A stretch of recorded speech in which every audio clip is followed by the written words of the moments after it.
Hello दोस्तों, नमस्कार। SM किसी चैनल में मैं आप सब लोगों का दिल से बहुत बहुत स्वागत करता हूं।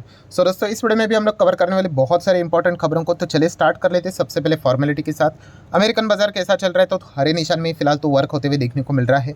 शुरुआत गैप डाउन के साथ यहाँ पे हुई थी, उसके बाद अच्छी खासी रिकवरी देखने को मिली। एंड फिलहाल अभी वीडियो बना रहा हूँ, तब तक तो अच्छा ही परफॉर्मेंस फिलहाल तो देखने को यहाँ पे मिल रहा है। नेस्डैक की बात करेंगे दोस्तों, तो गैप डाउन देखने को मिला एंड उसके बाद लगातार गिरावट यहाँ पे हम लोग को देखने को यहाँ पे मिली है। सो नेस्डैक लगभग 1.5% के साथ हम लोग को गिरते हुए देखने को यहाँ पे मिल रहा है। सो हम यहाँ पे कह सकते हैं कि नेस्डैक में जो हम लोगों को गिरावट देखने को यहाँ पे मिल रही है, उसके पीछे का एक मेजर रीज़न हो सकता है एप्पल का शेयर आप देख सकते हैं 3.5% गिरते हुए देखने को यहाँ पे मिल चुका है। काफ़ी बड़ी कंपनी देखने को मिल जाती है। एंड इसके पीछे का रीज़न है दोस्तों बार्कलेस। यस, बार्कलेस ने यहाँ पे एप्पल के शेयर को डाउनग्रेड कर दिया एंड इसी चीज़ के चलते एप्पल के शेयर में हम लोग को गिरावट होते हुए देखने को यहाँ पे मिली है। देन अगर हम हमारे एडीआर्स की अगर यहाँ पे बात करें तो उनको भी चेकआउट कर लेते हैं। लगभग 1.85% की गिरावट नजर आ रही है आईसीआईसीआई बैंक में। इन्फोसिस का एडीआर 1.5% डाउन है। विप्रो का एडीआर भी ऑलमोस्ट 1.5% डाउन है। एचडीएफसी बैंक की भी अगर बात करें तो 0.32% डाउन नजर आ रहा है। एंड रह गया है डॉक्टर रेड्डीज, तो 2% अप के साथ फिलहाल तो डॉक्टर रेड्डीज यहाँ पे चल रहा है। देन दोस्तों बात करेंगे तो हिंदुस्तान यूनिलीवर HUL, यस अच्छी कंपनी है। यहाँ पे 5 साल में डबल के हिसाब से इसको देखा जाता है। एफएमसीजी वाली कंपनी, बट कितना रिटर्न दिया है 5 साल में, इतना कुछ खास रिटर्न नहीं। 46% के रिटर्न देखने को यहाँ पे मिल रहे हैं। डिसअपॉइंट तो यहाँ पे काफ़ी किया है, बट यस पीटी के लिए ये कंपनी काफ़ी कमाल की है, क्योंकि इसमें आप देख सकते हैं जो वॉलेटिलिटी रिक्वायर्ड रहती है, ठीक है, इस प्रकार की वो हम लोग को जरूर देखने को मिल जाती है। एनीवेज HUL की बात करें तो आज के दिन की जो इंपॉर्टेंट खबर थी कि इनके ऊपर लगभग 450 करोड़ का हम लोगों को जीएसटी डिमांड फिलहाल तो देखने को यहाँ पे मिल रहा है। वो पेनल्टीज़ की अगर हम लोग यहाँ पे बात करें, अलग अलग अथॉरिटीज़ की बात करें तो 5 स्टेट से हम लोग को ये डिमांड नोटिस इनकी ओर जाते हुए देखने को यहाँ पे मिल चुका है। अभी HUL के लिए अगर हम लोग बात करें 500 करोड़ 450 करोड़ कोई बड़ी अमाउंट तो यहाँ पे है नहीं, बट स्टिल देखा गया तो मतलब अमाउंट तो बड़ा है, बट येस HUL के कंपैरिजन में इतना कुछ बड़ा अमाउंट देखने को यहाँ पे नहीं मिल रहा है। बट डेफिनेटली अमाउंट सिग्निफिकेंट है, तो इसका इंपैक्ट हम लोग को स्टॉक के ऊपर थोड़ा बहुत देखने को यहाँ पे मिला था। सिमिलर वे LIC की भी अगर हम लोग यहाँ पे बात करेंगे दोस्तों, तो एक और यहाँ पे LIC को 806 करोड़ का जीएसटी डिमांड नोटिस हम लोग को जाते हुए देखने को यहाँ पे मिल चुका है।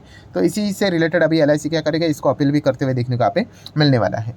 नेक्स्ट अगर हम लोग बात करेंगे दोस्तों, तो टाटा स्टील से रिलेटेड मैनेजमेंट की ओर से बड़ा बयान आते हुए देखने को मिला है, जो कि कंपनी की CEO MD ने यहाँ पे बात बोली है कि टाटा स्टील का जो माइन से रिलेटेड अगर हम लोग यहाँ पे बात करें तो वो हम लोग को ऑक्शन में जाते हुए देखने को यहाँ पे मिल जाएंगे, टाटा स्टील माइंस 2030 में। तो ये कुछ पॉइंट्स हम लोग को छोटे मोटे देखने को यहाँ पे मिल रहे हैं। नेक्स्ट अगर हम लोग बात करेंगे दोस्तों, तो यहाँ पे एयरलाइन सेगमेंट तो काफ़ी अच्छा यहाँ पे कर रहा है एंड लगातार ट्रैफिक बढ़ते हुए देखने को मिल रहा है। Highest ever domestic air traffic हम लोग को दिसंबर मंथ में देखने को मिल चुका है। 1.38 करोड़ पैसेंजर हम लोग को उड़ान भरते हुए देखने को मिल चुके हैं through Indian airlines. So definitely ये नंबर लगातार बढ़ते हुए देखने को मिल रहा है। लास्ट टाइम की बात करें तो ये नंबर 2022 में 1.27 करोड़ था, इस वक्त 1.38 करोड़ हुआ है, विच इज़ अप्रॉक्सीमेटली 8.25% की जंप। एंड इसी चीज़ के चलते एयरलाइन कंपनी का बिजनेस भी काफ़ी अच्छा चलेगा। एंड उसमें अगर देखा गया तो इंडिगो ये नंबर 1 पोजीशन पे चलने वाली कंपनी हम लोग को देखने को मिल जाती है। नेक्स्ट अगर हम लोग यहाँ पे बात करेंगे दोस्तों, तो जोमेटो में लगभग 4.25% की तेज़ी देखने को मिली। उसके पीछे का रीज़न है जोमेटो ने अपनी जो प्लेटफॉर्म फ़ी है उसको यहाँ पे बढ़ा दिया है। 4 रुपया पर डिलीवरी की अगर हम लोग बात करें, ऑर्डर की बात करें, एंड इस रूल को उन्होंने यहाँ पे लागू यहाँ पे कर दिया है। सो ऑब्वियसली जब भी इस प्रकार की चीज़ें हम लोग को होती हुई देखने को मिल जाती है, अगर कस्टमर नाखुश अगर हो जाता है तो कंपनी यहाँ पे खुश हो जाएगी and vice versa. So definitely इस चीज़ के चलते जोमेटो को एक्स्ट्रा बेनिफिट होते हुए देखने को मिल जाएगा। रेवेन्यू में बढ़ोतरी होगी, प्रॉफिट में बढ़ोतरी होगी, मार्जिन में इंप्रूवमेंट होगा। इसी चीज़ के चलते स्टॉक में आज के दिन हम लोग को 0.4% की तेज़ी देखने को यहाँ पे मिली थी। देन दोस्तों हम लोग बात करेंगे फाइनली वोडाफोन आइडिया। यस, ऐसा स्टॉक जो कि 6 महीने में डबल होते हुए देखने को मिल चुका है। अभी जैसे कि मैंने आप लोगों को कहा कि बॉटम पकड़कर डबल तो आप किसी भी स्टॉक में यहाँ पे देख सकते हो। इन्वेस्टर के लिए इंपॉर्टेंट होता है कि टॉप से वो डबल बने। एनीवेज, सो यहाँ पे वोडाफोन आइडिया में हम लोग को काफ़ी तेज़ी देखने को मिली थी। महीने भर में 22% यहाँ पे भागा था और बहुत सारी अफवाहों वाली खबरें हम लोग को देखने को मिलती थी। खबरें ये भी थी कि फंड रेजिंग होगा, इक्विटी इन्फ्यूजन होगा करके, और एक और खबर देखने को मिल रही थी कि स्टारलिंक, इलॉन मस्क का स्टारलिंक वोडाफोन आइडिया के साथ डील कर सकता है, यहाँ पे उसको खरीद भी सकता है करके। बट चलिए फाइनली ऑफिशियल खबर आ रही है, वोडाफोन आइडिया ने बोला है कि जो इलॉन मस्क की खबरें यहाँ पे बोली जा रही है कि उनके साथ हम लोग बातचीत करें कि इलॉन मस्क वोडाफोन को खरीद सकता है, वोडाफोन आइडिया को खरीद सकता है, तो ये खबर झूठ है करके। सो जैसे हम लोग को ये खबर देखने को यहाँ पे मिल गई, तो आप देख सकते हैं वोडाफोन आइडिया का स्टॉक वापस प्लंग होते हुए देखने को यहाँ पे मिल चुका है। ठीक है, कोई नई बात नहीं, इस प्रकार की चीज़ें वोडाफोन आइडिया में लगातार आए दिन यहाँ पे चलती रहती है।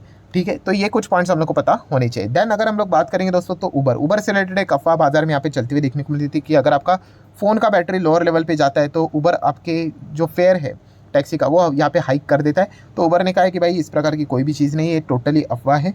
तो ये भी कुछ छोटे मोटे पॉइंट्स आप लोगों को फाइनेंस वर्ल्ड की पता यहाँ पे होनी चाहिए। देन बात करेंगे दोस्तों तो टाटा सन्स, तो टाटा सन यहाँ पे अपना जो टाटा डिजिटल है, ठीक है, उसमें अपना जो माइनॉरिटी स्टेक है वो यहाँ पे सेल करने जा रहा है एंड फंड यहाँ पे वो रेज करते हुए देखने को मिलेंगी समवेयर अराउंड $1 बिलियन के आसपास। तो रिपोर्ट के जरिए फिलहाल तो हम लोग को खबर देखने को यहाँ पे मिल रही है। नेक्स्ट अगर हम लोग यहाँ पे बात करेंगे एप्पल को, तो हम लोग ऑलरेडी कवर कर चुके हैं, बार्कलेस की वजह से गिरते हुए देखने को मिल चुका है। आगे बढ़ेंगे टेस्ला के साथ, तो टेस्ला $250 के आसपास फिलहाल तो देखने को यहाँ पे मिल रहा है। एंड टेस्ला की अगर हम लोग बात करें 1.8 मिलियन डिलीवरी टारगेट 2023 में हम लोग को रिकॉर्ड दर्ज करते हुए देखने को यहाँ पे मिल रहा है। सो टेस्ला की बात करें तो हमारे देश में भी एंटर करने का विचार उनका यहाँ पे चल रहा है। गुजरात में प्लांट लगते हुए देखने को यहाँ पे मिल जाएगा। ऑफिस की बात करें तो महाराष्ट्र में विमान नगर करके है, पुणे साइड पे एरिया है, वहाँ पे ये सारी चीज़ें हम लोग को वर्कआउट होते हुए देखने को यहाँ पे मिलने वाली है। एंड फिलहाल ये भी खबर यहाँ पे सामने आई थी कि टेस्ला अपनी पहली जो गाड़ी लॉन्च करेगी वो 20 लाख के आसपास यहाँ पे रह सकती है करके। कितना सच कितना झूठ वो तो बाद में ऑफिशियल खबर जब सामने आएगी तभी हम लोग को पता है यहाँ पे चल जाएगा।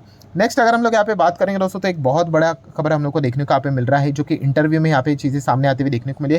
किसका इंटरव्यू? तो अश्विनी वैष्णव, आप सभी लोगों को पता ही है कि ये बहुत बड़े हम लोग को मिनिस्टर देखने को मिल जाता है एंड रेलवे सेक्टर भी इन्हीं के अंडर ग्रो होते हुए देखने को मिला है। सो ये एक सवाल हमेशा पूछा जाता है कि रेलवे सेक्टर को भी सरकार प्राइवेट करेगी क्या?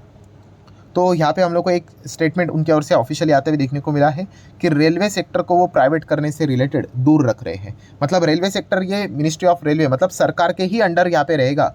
तो ये पॉइंट उन्होंने कहा है कि ये बहुत ही ज़्यादा कॉम्प्लेक्स सेक्टर है, इसको प्राइवेटाइज करने में मतलब करने में कोई बड़ी बात नहीं कर सकते, बट बहुत ही ज़्यादा मतलब ये हो जाएगा, मिस हो जाएगा सब कुछ। तो इनडायरेक्टली अगर हम लोग यहाँ पे बात करें तो अश्विनी वैष्णव जी ने यही बात बोलने की कोशिश की है और उन लोगों के जो सवाल के मतलब सवाल दिमाग में चलते रहते कि रेलवे कभी भविष्य में प्राइवेट होगा, तो प्राइवेट तो यहाँ पे नहीं होगा जिस प्रकार का स्टेटमेंट उन्होंने दिया है। देखिए स्टेक से करना अलग बात है, बट 50% से ज़्यादा का स्टेक हमेशा भारत सरकार अपने पास यहाँ पे रखेगी, ये पॉइंट उन्होंने फिलहाल तो यहाँ पे मेंशन करके रखा है। हालांकि उन्होंने कुछ और भी पॉइंट्स यहाँ पे हाईलाइट किए, जैसे कि अगर बात करें तो 55% रेल शेयर की अगर हम लोग बात करें तो फ्रेट के ऊपर वो फोकस यहाँ पे कर रहे हैं, सिंगल लॉजिस्टिक कॉस्ट के ऊपर यहाँ पे उनका फोकस देखने को यहाँ पे मिल रहा है। वो तो एनएलपी जब लॉन्च हुआ था नेशनल लॉजिस्टिक पॉलिसी तभी भी उन्होंने ये पॉइंट यहाँ पे सामने रखा था। सो इसी चीज़ के चलते कंटेनर कॉर्पोरेशन ऑफ इंडिया इस कंपनी को काफ़ी अच्छा फायदा यहाँ पे हो सकता है, जिसी चीज़ के चलते स्टॉक हम लोग को 2.5% भागते हुए देखने को भी यहाँ पे मिल चुका है। देन दोस्तों हम लोग यहाँ पे बात करेंगे एक ऐसी कंपनी, मतलब कमेंट में यहाँ पे पूछा गया, मैंने तो इस कंपनी के बारे में कभी पढ़ा भी नहीं था ना तो जाना था।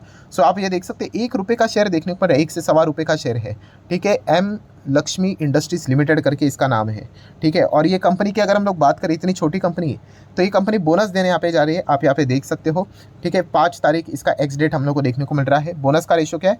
1:50, मतलब 50 शेयर होंगे तो आपको 1 शेयर यहाँ पे बोनस मिलेगा करके।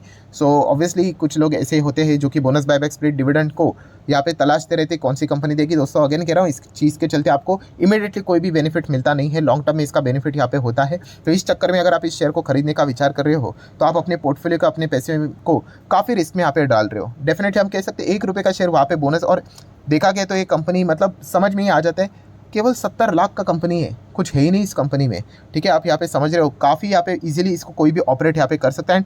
इन्वेस्टर में बताइए शेयर होल्डिंग पैटर्न क्या होगा, बिना देखे मैं बताता हूँ। 75% प्रमोटर, ठीक है, एंड 25% पब्लिक, या फिर आप कह सकते हैं कि प्रमोटर अगर हो सकते हैं 60 तो पब्लिक 40। इसमें आपको इंस्टीट्यूशंस नज़र ही नहीं आएंगे। चलो चेक कर लेते क्या है करके।